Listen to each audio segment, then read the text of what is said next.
Hello friends, welcome to my channel. आज का हमारा पार्ट है, हम इसका सेकंड पार्ट डिस्कस करेंगे। हमने लास्ट लेक्चर में 4.1 डिस्कस किया था मेल रिप्रोडक्टिव यूनिट का। अभी हम डिस्कस करेंगे, आज हम डिस्कस करेंगे 4.2 हमारा सेकंड पार्ट, एंथर डेवलपमेंट और पॉलन सेक डेवलपमेंट का, जो कि मेल रिप्रोडक्टिव यूनिट का ही सेकंड पोर्शन है, पार्ट है। तो चलिए, हमने अगेन यहाँ पर वही मिस्टेक की है, this is the anther.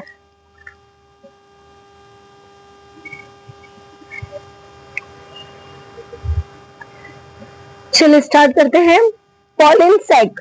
Pollen सेक का मतलब होता है, हमने पहले डिस्कस किया था, एक ऐसी जगह जहां पर पॉलन ग्रेन का फॉर्मेशन होगा। तो पहले एंथर की वॉल बन जाती है और वो पॉलन सेक, मतलब वही एंथर डेवलपमेंट, एंथर बन जाएगा, तो वहां पर फिर पॉलन ग्रेन का फॉर्मेशन होगा बेटे।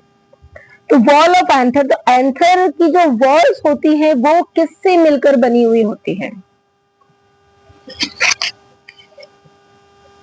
Anther is made up of 4 layers, 4 layer से मिलकर बनी होती है। Epidermis, endothecium, middle layer and tapetum. तो ये हो गई हमारी 4 layers. First one is, second is endothecium, third is middle layer and fourth layer is a tapetum layer. Clear? This is a tapetum layer.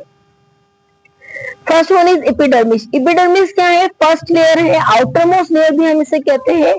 One cell layer, एक ही cell की पूरी layer होती है, मतलब कि एक साथ एक ही लेयर देखी जाती है, सेल्स अरेंज होते हैं।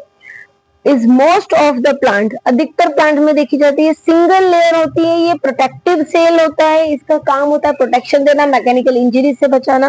प्रोटेक्टिव लेयर है, its function is to be provide protection against mechanical injury. ठीक है, तो ये प्लांट को किस तरीके का सपोर्ट देती है? तो ये प्लांट को मैकेनिकल इंजरी से बचाती है। एंडोथेशियम सेकेंड लेयर है, इनर लेयर है, ये भी वन सेल से ही बनी हुई होती है। Made up of a cellulose, little amount में इसमें, कुछ अमाउंट के अंदर इसमें पैक्टिन और लिग्निन भी होता है, ज्यादातर ये बनी हुई होती है सेलुलोज से। ये भी हेल्प करती है एंथर को डिहेशंस में, मतलब कि एंथर जब स्प्लिट होता है, फटता है, तो उसमें इसको मदद करती है। Clear? Middle layer, third layer जो होती है, वो मिडिल लेयर एक थर्ड इनर मोस्ट लेयर होती है, और इसकी जो रेंज होती है, ये थोड़ी सी आपको याद रखनी पड़ेगी। इसकी रेंज होती है 2 से 6 सेल की लेयर यहाँ पर होती है, काफी मोटा एरिया होता है, और ये डीजेनरेट हो जाती है at the time of anther maturation. तो ये 2 लेयर ऐसी है, मिडिल लेयर और टेपेटम लेयर बेटा, जो कि एंथर का जो मैच्योर एंथर होता है, जब एंथर पूरी तरीके से बन चुका होता है, तब वहां पर ये देखने को हमें नहीं मिलते हैं।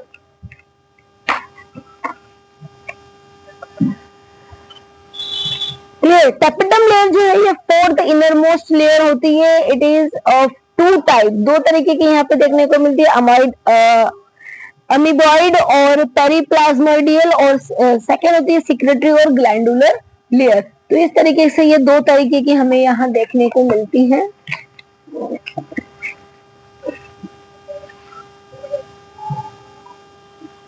कैपिटल सेल्स जो होते हैं बेटे, कैपिटल सेल्स जो होते हैं, ऑल द सेल्स जो होते हैं कैपिटल, ये न्यूट्रिटिव होते हैं and it's nourishes the developing pollen grain. अभी मैंने ये कहा developing pollen grain, pollen grain अभी पूरी तरीके से बना नहीं है, बट ये क्या हो रहा है? डेवलप्ड हो रहा है।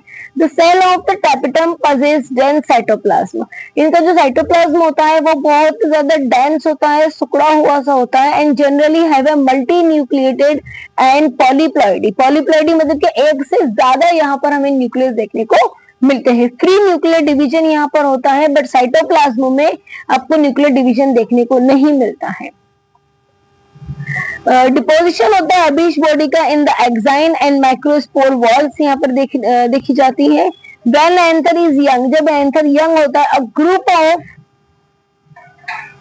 कॉम्पैक्सिटी arrange homogeneous cell called the sporogenous tissue occupies center of the each microsporangia।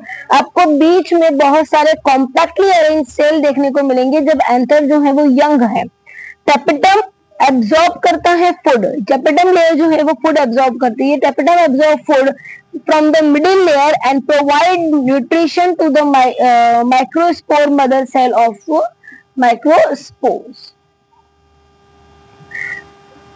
क्या करता है टैपेटम जो है वो न्यूट्रिशन कहाँ से लेगा, तो ये मिडिल लेयर से लेता है और सीधा पॉलन ग्रेन को देता है ताकि वो क्या हो सके, नरिश हो सके. The cell of the tapetum secrete hormone and enzyme. और क्या करते हैं ये, एब्जॉर्प्शन भी करते हैं फूड का, न्यूट्रिशन लेते हैं और प्रोवाइड करते हैं. किसको प्रोवाइड करते हैं, तो पॉलन ग्रेन को प्रोवाइड करते हैं. इसके अलावा भी ये कुछ हार्मोन और एंजाइम्स का सिक्रेशन करते हैं. वो हार्मोन और एंजाइम जो होते हैं बेटा वो मदद करते हैं आगे रिप्रोडक्शन में और फॉर्मेशंस में, फर्दर प्रोसेसेस में मदद करते हैं. It is disappear the mature anther. तो अगेन मिडिल लेयर और मैच्योर एंथर में हमें मिडिल लेयर और टैपेटम लेयर देखने को नहीं मिलती है. क्यों नहीं मिलती है ये क्वेश्चन होता है, क्योंकि वो डीजनरेट हो जाती है. तो हमें सिर्फ दो लेयर, एपिडर्मिस और एंडोथीशियम, दो लेयर ही यहाँ पर हमें देखने को मिलती है मैच्योर एंथर में. बाकी हमें दो लेयर, मिडिल लेयर और टैपेटम लेयर यहाँ देखने को नहीं मिलती है. Cytoplasm of tapetum generally contain more than one nucleus. मैंने कहा था यहाँ पर फ्री न्यूक्लियर डिवीजन होता है, इसीलिए यहाँ पर हमें पॉलीप्लाइडी मैंने बोला था बहुत ज्यादा यहाँ पर हमें न्यूक्लियस देखने को मिलेंगे. एक से ज्यादा न्यूक्लियस हमें देखने को मिलते हैं इनके साइटोप्लाज्म में. बट साइटोप्लाज्म जो होता है वो बहुत ज्यादा ही डेंस होता है. तो अब आपके सामने आ रहे हैं बेटा कुछ स्ट्रक्चर्स. ये वाला जो आपके सामने कलरफुल सा डायग्राम है ये एंथर का डायग्राम है. यहाँ पर ये देखिए ये ग्रीन कलर से जो लाइनिंग की हुई है ये एपिडर्मिस से आउटर मोस्ट लेयर है. इसी के जस्ट अंदर होती है जो येलो कलर से मैंने यहाँ रिप्रेजेंट की है, ये है एंडोथीशियम लेयर. इसके बाद मैंने यहाँ पर थोड़ा सा ब्रॉड वे में बनाया हुआ है मिडिल लेयर जो कि डार्क ग्रीन कलर से रिप्रेजेंट हो रही है यहाँ पर. एक्चुअली क्योंकि ये 2 से 6 रेंज की सेल तक का इनका रेंज होता है तो ये ज्यादा मोटी लेयर होती है क्योंकि ये न्यूट्रिशन प्रोवाइड करती है. यहाँ पर ये कनेक्टिव टिश्यू होता है और जब एंथर यंग होता है तो इस तरीके से यहाँ पर कॉम्पैक्सिटी जो होती है वो हमें इस तरीके से यहाँ पर थोड़ा सा कॉम्पैक्स देखने को मिलता है. टैपेटम यहाँ पे बहुत इनर मोस्ट लेयर है ये और इसके अंदर होते हैं स्पोरोजेनस टिश्यू जो कि क्या करते हैं पॉलन ग्रेन को कंटेन करते हैं. ठीक है, जब यहाँ से हम इसको कट करते हैं तो इस तरीके से यहाँ 2 थिकास हमें देखने को मिलते हैं. तो ये ट्रांसफर सेक्शन वाला डायग्राम है यंग एंथर का. तो यहाँ पर हमें कॉम्पैक्सिटी देखने को मिलती है. इसी का ये एक छोटा सा हिस्सा ही आपको डायग्राम आपके एनसीईआरटी में भी एज इट इज मिल जाएगा, वहीं से हमने लेके इसको कलरफुल बनाया है. एपिडर्मिस ये आउटर मोस्ट लेयर है एपिडर्मिस. ये तो ये सिंगल सेल की लेयर यहाँ आपको क्लियर हो जाएगा. तो देखिए ये एक सेल की पूरी सेल लेयर बनी हुई है. फिर इसके अंदर देखिए एंडोथीशियम भी पूरी एक सेल की ही है, येलो कलर से हमने रिप्रेजेंट किया, एक लेयर बनी हुई है. मिडिल लेयर में मैंने यहाँ 2 लेयर्स बनाई है और यहाँ टैपेटम देखिए यहाँ पर ये लेयर है और साथ में इसमें माइक्रो स्पोर्स मदर सेल्स भी यहाँ देखने को मिल रहे हैं जो कि क्या करेंगे आगे पॉलन ग्रेन का फॉर्मेशन करेंगे. जब यहाँ पर पॉलन ग्रेन बन जाती है बेटा, जब पॉलन ग्रेन का फॉर्मेशन हो जाता है, जब पॉलन ग्रेन बन जाती है, जस्ट अ मिनट,